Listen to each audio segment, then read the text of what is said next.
안녕하십니까. 오늘 득도절을 맞이해서 득도절이 어떤 의미가 있는 치성인지 잠깐 말씀을 드려보려고 합니다. 득도절은 도주님께서 남주에서 구천상녀님의 도통의 이 연맥을 이으시면서 친히 모셨던 치성입니다. 그 15세에는 공천명을 하십니다. 공천명을 하시고 대전역이었죠. 그리고 만주로 가셔서 9년간 고행 수도를 하시게 됩니다. 수도를 하시고 어느 날 다시 구천상녀님부터 음성이 들립니다. 그러면서 구천상녀님께서 기도주와 태울 줄을 이 두 개의 주문을 주시면서 나의 도탱의 연맥을 이어라 라고 말씀을 하십니다. 그리고 이제 득도하셔서 치성을 올리시게 되죠. 이게 득도치성, 첫 번째 득도치성이 그때 모셔지게 됩니다. 그 이후로부터 저희가 득도절이라는 명칭으로 이 치성을 모고 있습니다. 제일 큰 부분은 이제 진경의 한자로 이렇게 나와 있습니다. 도주님의 도통과 우리의 도통이 약간 차이가 있어요. 도주님의 도통은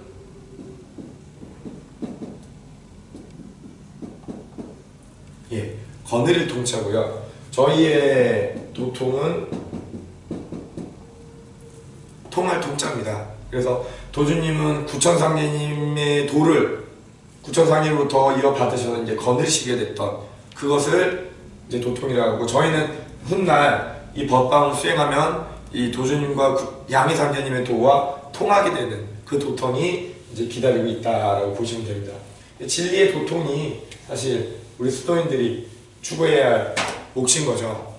태극도의 치성은 이제 4대절 치성 그리고 6대절 치성 이렇게 나뉘고 뭐 일반 절기 치성들이 있습니다. 구천상녀님의 그 도주님 제세 시에는 가장 큰 치성이 두 개였어요. 구천상녀님의 탄강치성, 그 다음에 화천치성. 그런데 도주님께서 이제 화천하시면서 저희한테는 이제 4대절 치성이 됩니다. 옥황상제님의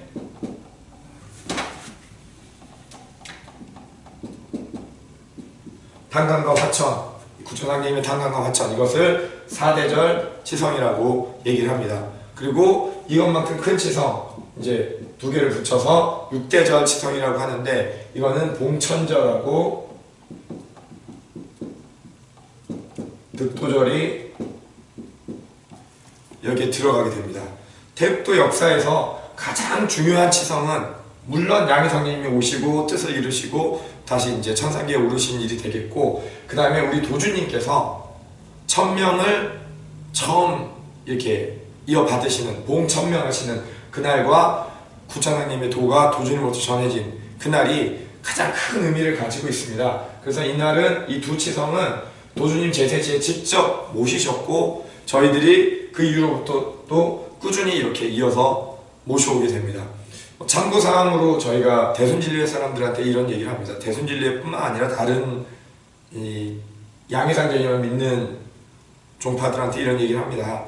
만약에 당신네 종교를 지도하는 지도자가 그 성인이시라면, 이 도를 이어받은 성인이시라면 그분의 봉천절과 그분의 득도절은 언제입니까? 라고 질문을 합니다.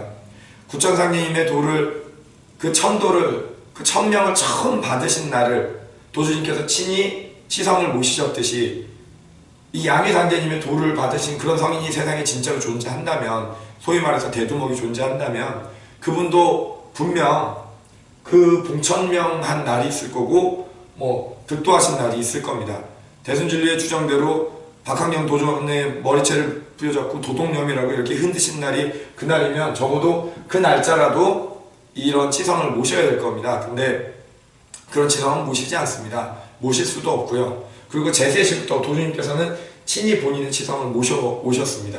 이게 큰 차이라고 볼 수가 있죠. 그래서 앞으로 뭐 어떤 성인이 오셔갖고 봉천절과 득도절을 모시는 그분이 대성인이고 그분이 대두목이다 이런 얘기를 드리려고 하는 게 아닙니다. 이 도는 양희상제님을 통해서 태극도라는 형태로 이미 정해졌고, 이것은 상제님께서 법방을 통해서 저희한테 도통을 주신다고 분명히 이렇게 말씀하셨습니다.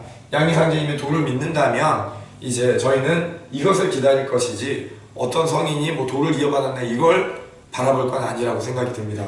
여담이었고요. 여하튼 그래서 봉천절과 득도절이 이렇게 중요한 의미를 갖고 있습니다. 그러면 도주님의 득도절이 왜 그렇게 중요한 의미일까?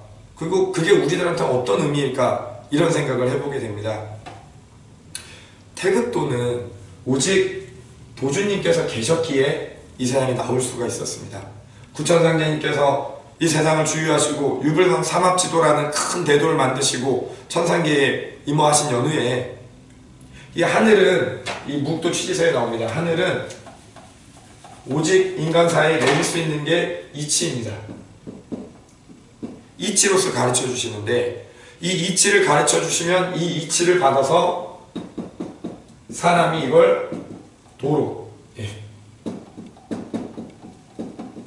하늘은 이치로 내리시고 사람은 이걸 도로서 받게 됩니다.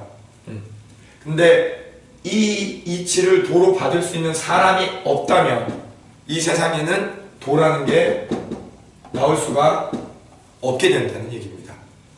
우리는 상제님의 덕화를 많이 읽고 있습니다. 잘은 모르지만 인간은 진멸지경에 이르렀고 그대로 두면 진멸지경으로 인간이 모두 죽을 수밖에 없는 상황이었다고 말씀을 하십니다. 그것이 뭐 당장 개벽이 왔네, 지금처럼 뭐 큰 질병이 와서 사람이 죽네 이런 걸로 볼 것도 있겠지만 인간 나 자신으로 봐도 내가 내 욕심과 내 어리석음 그리고 한치 앞도 구분하지 못하는 이 한시적 안목 이런 것들 때문에 시기하고 질투하고 나만 맞고 나만 옳다라는 소위 말해서 업이라는 것이 가득한 우리들은 자기 인생 하나도 제대로 살아갈 수가 없습니다.